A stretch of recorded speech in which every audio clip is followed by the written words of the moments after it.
afternoon, everyone. Thank you for being here today. My name is Austin Dixon, and I'm CEO of the Community Foundation of the Texas Hill Country here in Kerrville, Texas. I'd like for us all to start with a moment of silence to acknowledge all of the community members that we have lost, and we pray for everyone who is impacted and everyone who has lost so much.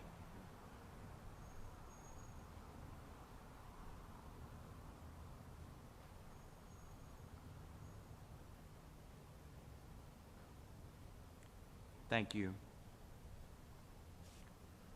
We have gathered today to talk about and share some important news about how the Community Foundation and the community here in Kerr County are coming together to support flood victims and families impacted by the devastating floods on July 4th, 2025. Today we're talking about something that is at the heart of recovery for our Hill Country community, and that is housing. Because rebuilding a safe, stable place to call home is at the heart of recovery. I'm proud to share that the Community Foundation of the Texas Hill Country has committed $40 million to a new housing fund. This is more than bricks and lumber. It's about restoring stability, dignity, and hope for families. Whatever home looks like, whether it's a rebuilt house, a repaired RV, or a safe temporary apartment, this fund will help families get home. In addition to the $40 million housing commitment, in the first 45 days of this recovery, the Community Foundation has granted $16 million to more than 50 local nonprofit organizations working directly with flood survivors. That support has helped over 700 families with emergency assistance, supported over 200 small businesses so that they can keep people employed, and funded 17 volunteer fire departments, our local heroes who have answered the call, and 2 public school districts, including Hunt and Ingram, who are with us today. These grants have paid for things like temporary housing, groceries and food, replacing a car, funeral costs, cleanup expenses, and much needed counseling. Every dollar has helped flood victims stabilize and take that first step forward on the road to recovery.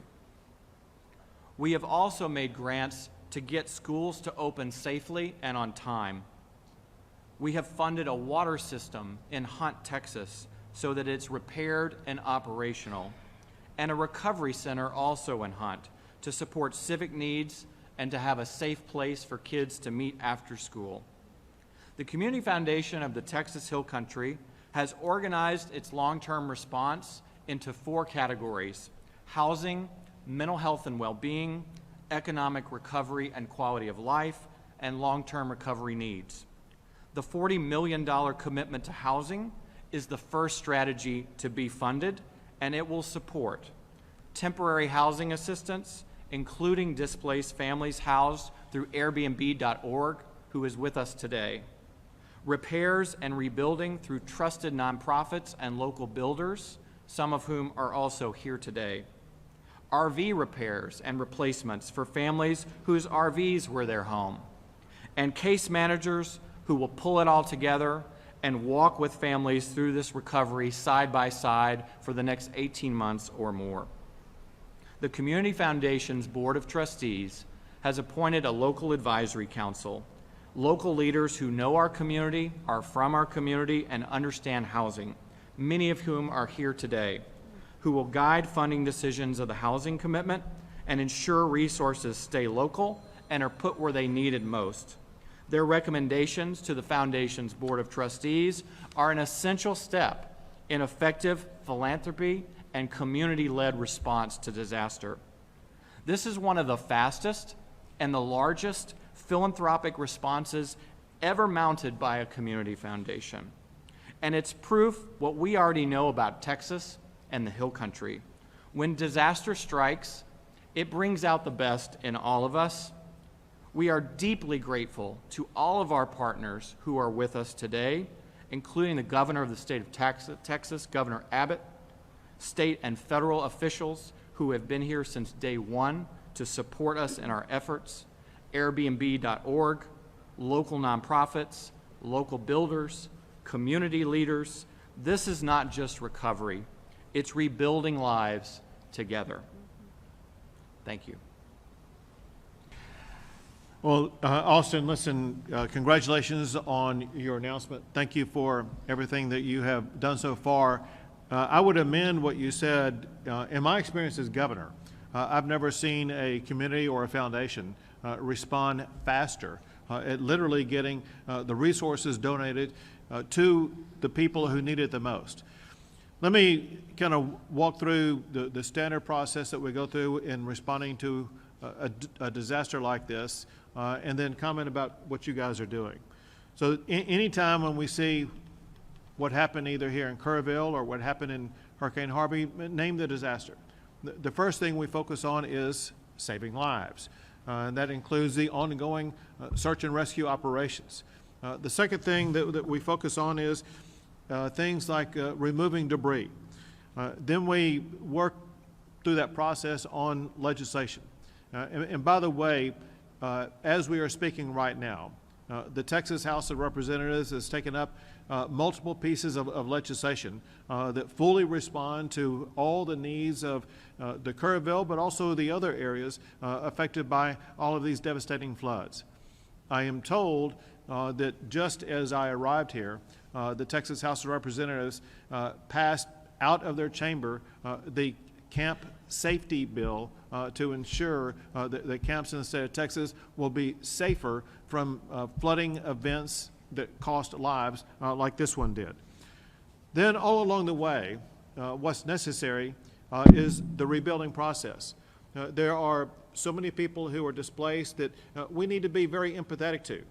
These are people who lost their home, people who don't have a place to live, people who are waiting to get back into their homes. And we need to really feel the pain that they are struggling through, knowing that they have to get back into their home as quickly as possible. Corresponding to that, we have donors, so many generous people here in the state of Texas who have supported that effort. And they have the donor intent to make sure those dollars are going to be used to get those people back into their homes. To see what you've done today with this announcement of $40 million, to know the extent to which it is going to help people actually get back into their homes. And let's aggregate this together. He talked about this new $40 million grant in addition to more than $15 million already granted. And in addition to that, many of you are familiar with what the George Strait Foundation provided. 2 weeks ago, we handed out checks to people who are homeowners who were very devastated. We'll be back again this coming Saturday to hand out more checks. The first round of checks there were $25,000. There will be more money provided. The point is this. The George Strait Foundation is helping about 75 families, 75 residences be able to be fully paid for the rebuilding process. When you look at the money that the Community Foundation is providing to these other local organizations, in addition to the money that would be available after that, I see no reason whatsoever why all of the residents who lost a permanent residence in this region are not only going to be able to have that permanent residence fully rebuilt, but rebuilt at record speed. There's construction projects going on right now, and this is able to happen because of the charitable donations that have been provided. Let me give you a contrast example, and that is when Hurricane Harvey hit, there were literally hundreds of thousands of homes that were impacted and destroyed. And it was far more than what charitable contributions would be able to pay for.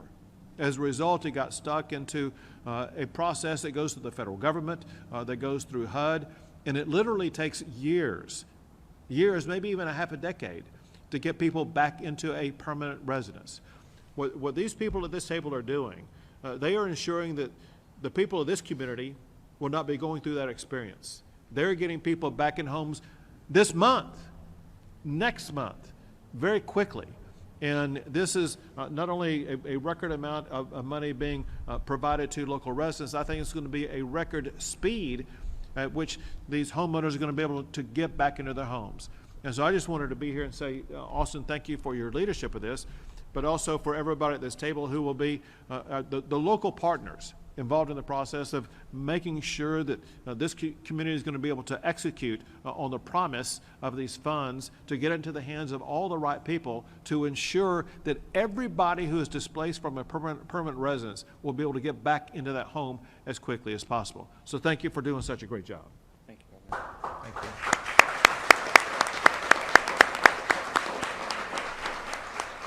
Thank you, Governor. Now I'd like to introduce Lucy Harmon, who's the superintendent of Hunt ISD, who's seen firsthand some of the impact of Community Foundation grants up to this point. Lucy. Thank you, Austin. I first want to echo Governor Abbott's comment about the speed of the Community Foundation. Austin and the Community Foundation have been trusted partners and members of our community for a long time. So personally, as a resident of the area, after this tragic flood, when I saw their flood relief fund that was stood up so quickly, it brought me peace to be able to tell people, oh, that's where you send your money. And so I appreciate the quick thinking, the quick action of the Community Foundation in that effort.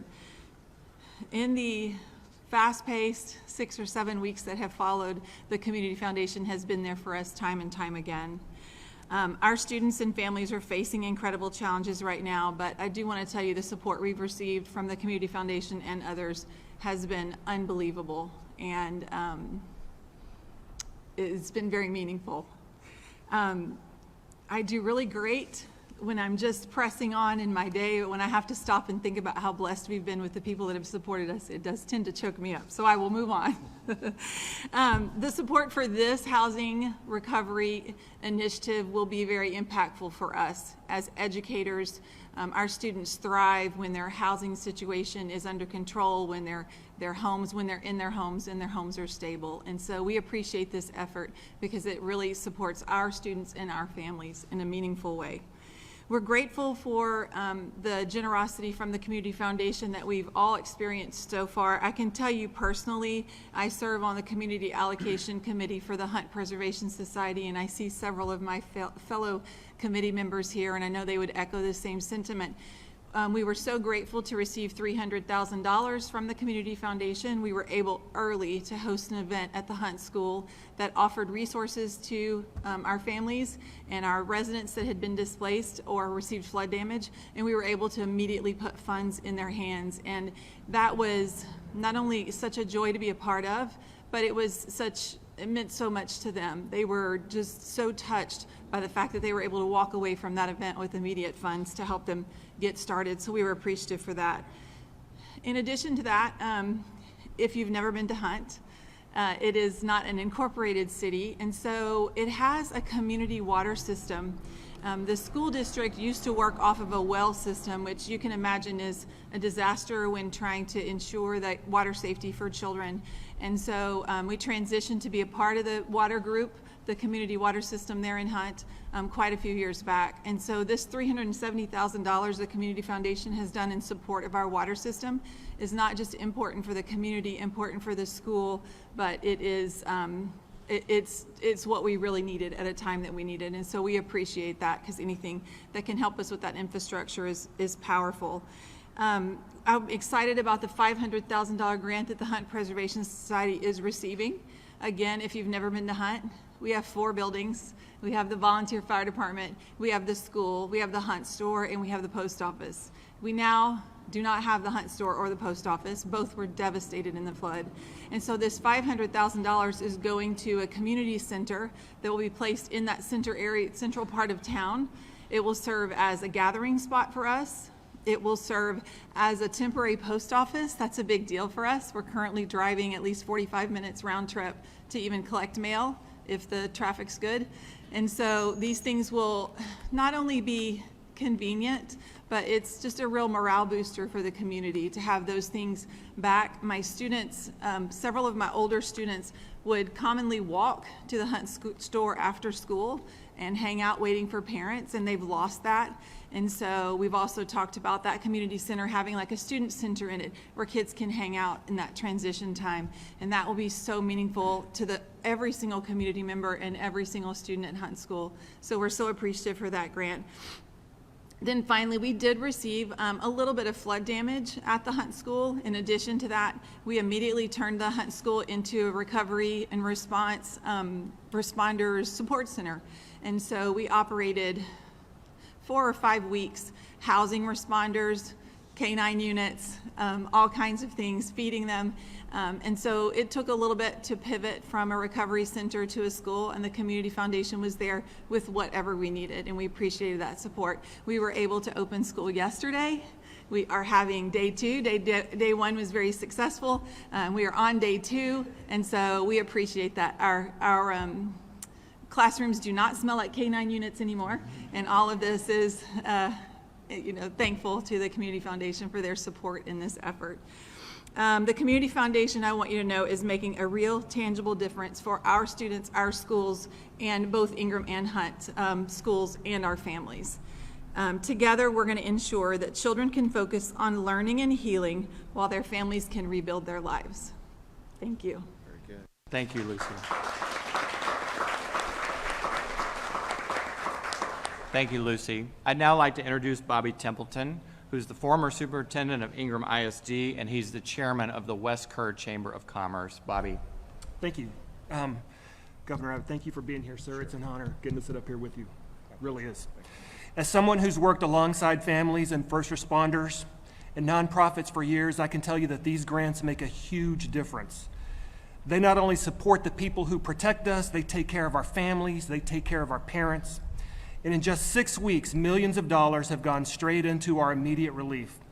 And I want everybody to know that when you hear things like that, that is not just a number on a page. Each of those dollars represent a face. They represent a parent. They represent a grandmother, maybe, who is taking care of 3 or 4 kids. They represent a single mother. They represent people who struggle every day just to pay the bills.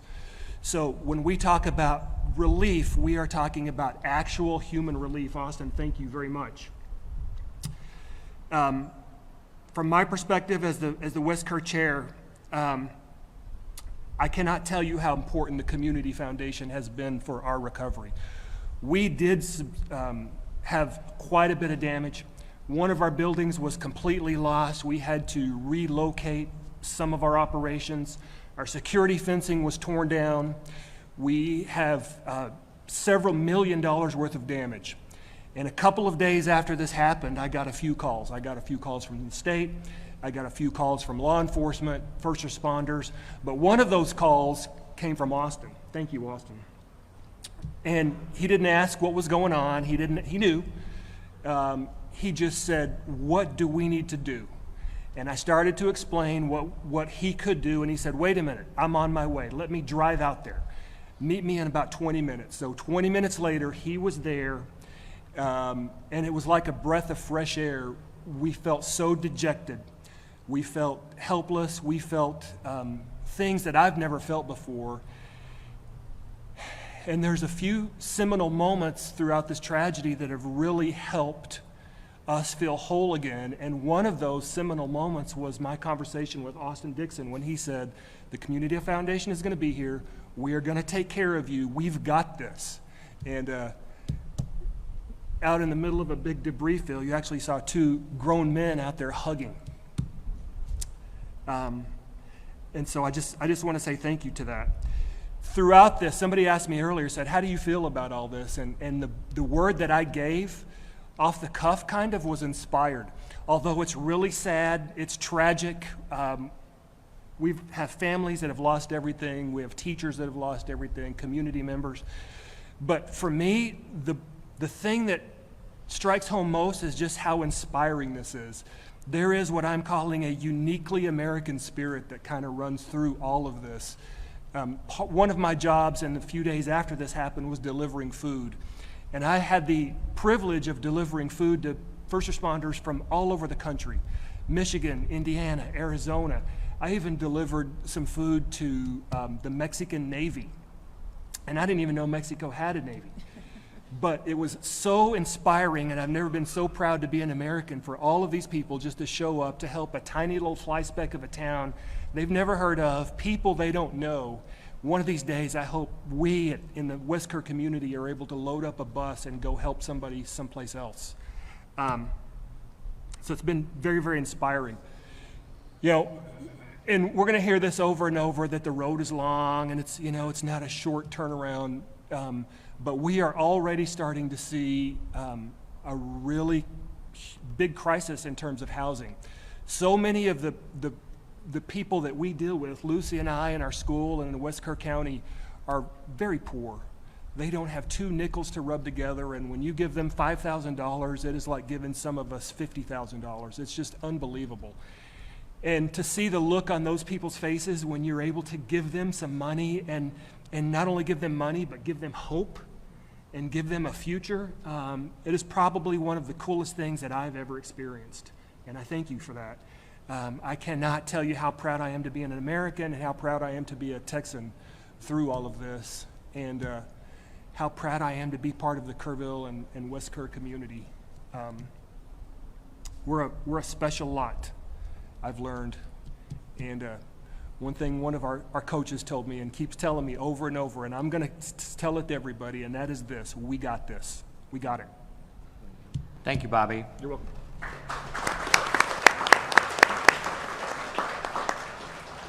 I'd now like to introduce Christoph Gorder, who is the Executive Director of Airbnb.org. The Community Foundation, as a part of its housing commitment, has made a $1.6 million grant to Airbnb.org to make short and long-term housing available immediately for local families. Christoph will tell you more about how this collaboration will work and what Airbnb.org has already been up to in Texas. Christoph. Great, thanks Austin, and thank you all for having me here today. We are honored and grateful to play a small role in the recovery here and be part of this community. I lead an independent nonprofit called Airbnb.org, which was founded by Airbnb about 5 years ago to help leverage the Airbnb platform of millions of Airbnbs around the world and house people in times of need. And so we work around the world, and when we saw the tragic events happen here on July 4th, the team swung into action, and we started working with local nonprofits and state agencies to offer up free Airbnbs to community members who'd been displaced. And so over the course of the last 6 weeks, we've housed about 350 community members and first responders here in this community for free as part of our work in doing rapid response. And it's been our honor to be able to do this. Working with the Community Foundation now, we're able to go even further and provide longer-term stays for the families who really need it the most. And so we're really excited to be able to announce and launch this partnership with the Community Foundation to be able to reach and provide housing stability for a large number of families across the area. The way this works is Airbnb, as a donor to us, covers all of our operating expenses and waives all of the Airbnb fees. And so what that means is that the donation now from the Community Foundation, 100% of that will be used to pay for Airbnbs here in the community. And what that means is it'll have a double impact, not only housing families in need, but all of that money will go to pay Airbnb hosts here in the community who are suffering because of the lack of tourism and other economic impacts that you're having here. So we're going to have a double impact here, not just helping the families, but also helping the economy and small business owners who rely on their Airbnbs for their livelihoods and to pay their mortgages. And so 100 cents on the dollar are going to go straight through, and they're going to stay right here in this community in the 3 counties around here. We would never be able to do this without the trust and the professionalism and the partnership of the Community Foundation. I will tell you, I've been in disaster response for 25 years. We responded to 40 disasters around the world just this year. The amazing job that this Community Foundation is doing is really, really world class. We do not Most communities don't have the good fortune of having such a great asset in their community to be able to do this, to be able to bring partners to the table, to be creative in solutions like we're going to be with Airbnbs or with the schools, and it's just our honor to be able to play a small role in this. For families who need help, you can go to rebuildkerr.org and register there your need for housing, and there's a lot of other resources there. A caseworker will reach out to you within a week and start the process, and we will help find you a place to stabilize and help you recover from this tragic event. Thank you very much. Thank you, Prasad.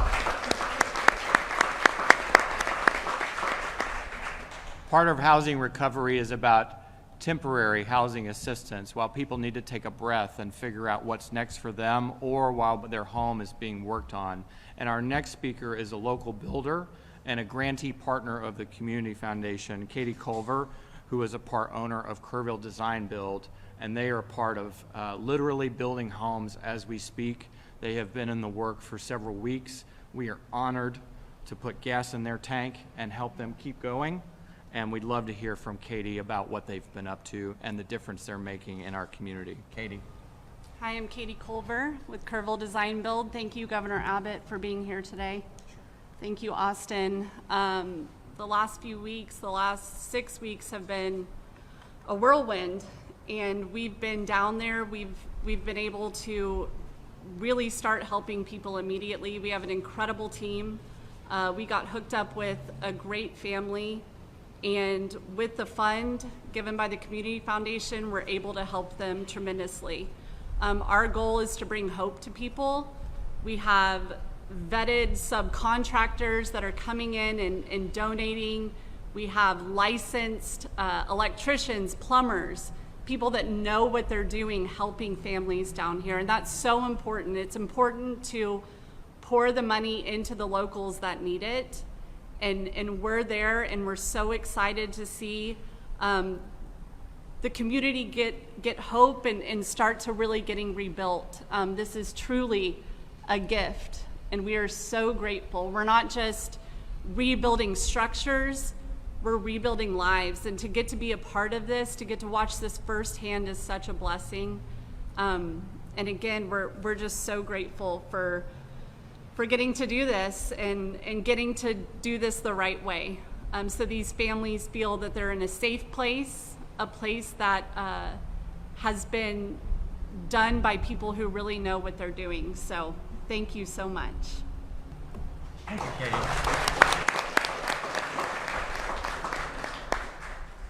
Some people have wondered where the philanthropy is going, and it's coming through the Community Foundation and directly out into the community already. Hammers are swinging, homes are being built. The homeowners that Katie mentioned are with us today, and I hope some of you will get to talk to them later about their personal experience and what they've gone through. We feel for you, we're praying for you, and we're going to rebuild your home.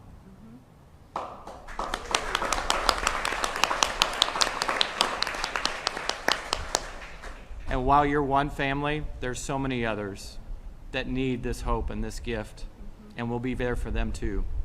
And we look forward to standing with you. Thank you. I'd like to thank again the Governor of the state of Texas, Governor Abbott, for being with us today, for championing local philanthropy and local solutions to crisis and disaster response. We are proud of the work we have done. We are proud to be Texans, and we are proud to deliver results for our neighbors, building a new community for today and tomorrow. Neighbors helping neighbors, this is what it's all about. This is the power of philanthropy to deliver results for our community, and this is what Texans do for one another. I have never been more proud to be a Texan than in the past 7 weeks. Please visit rebuildkerr.org for more information on all of the grants that we have made, including grantee name, grant purpose, and dollar amount. If you are affected by the floods in our area, please complete the needs assessment. If you have not done so already, raise your hand. We need to hear from everybody We cannot help you unless you raise your hand and say, I need help. The needs assessment collects critical information that will be used by our nonprofit and builder partners to connect with you and get you the hope that we promise and that we will deliver. If you are a nonprofit organization locally, at the state level, or nationally, and you would like to be involved, visit rebuildkerr.org and fill out our resource assessment. There we are taking an inventory of every organization that wants to raise its hand and get involved in the rebuilding of Kerr County. Thank you all for being here today. God bless you, and God bless Texas.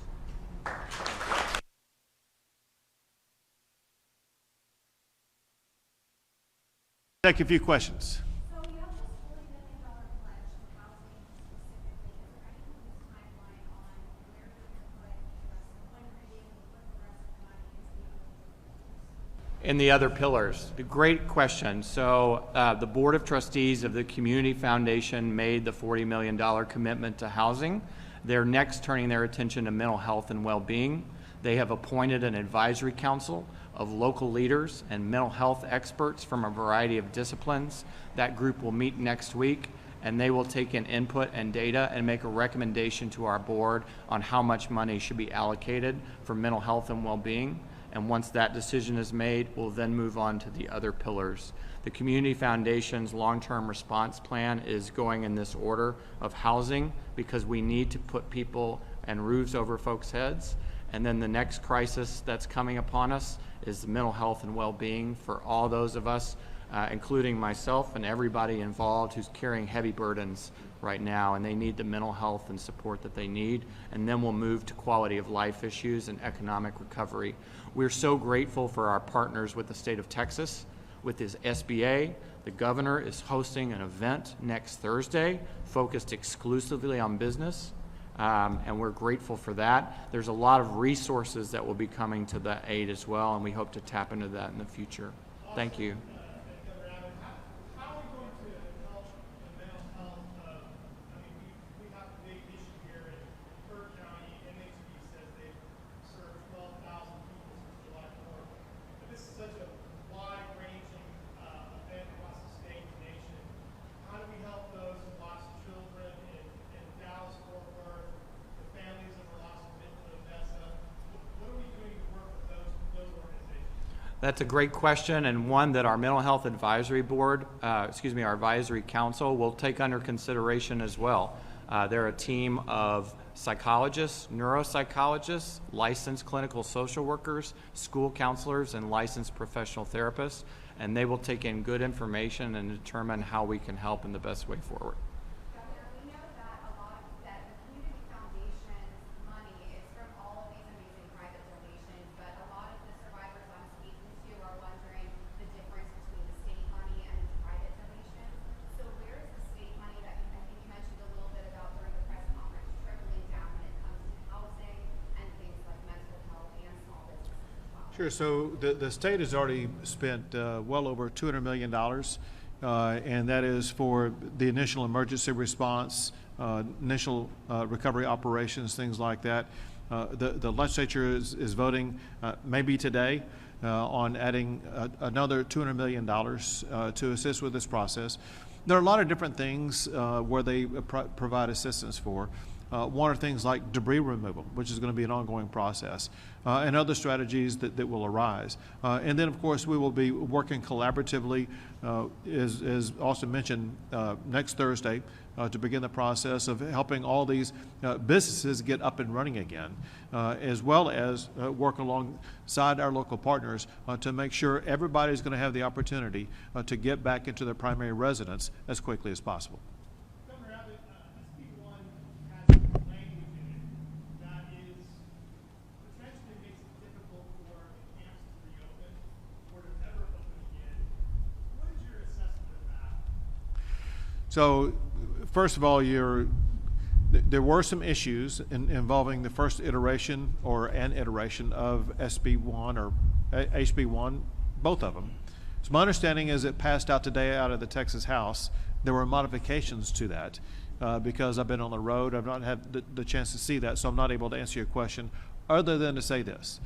We know that the concerns were raised, There's an attempt to meet both goals. One is to meet the needs and the expectations of the families who lost a child, while at the very same time not putting these camps out of business.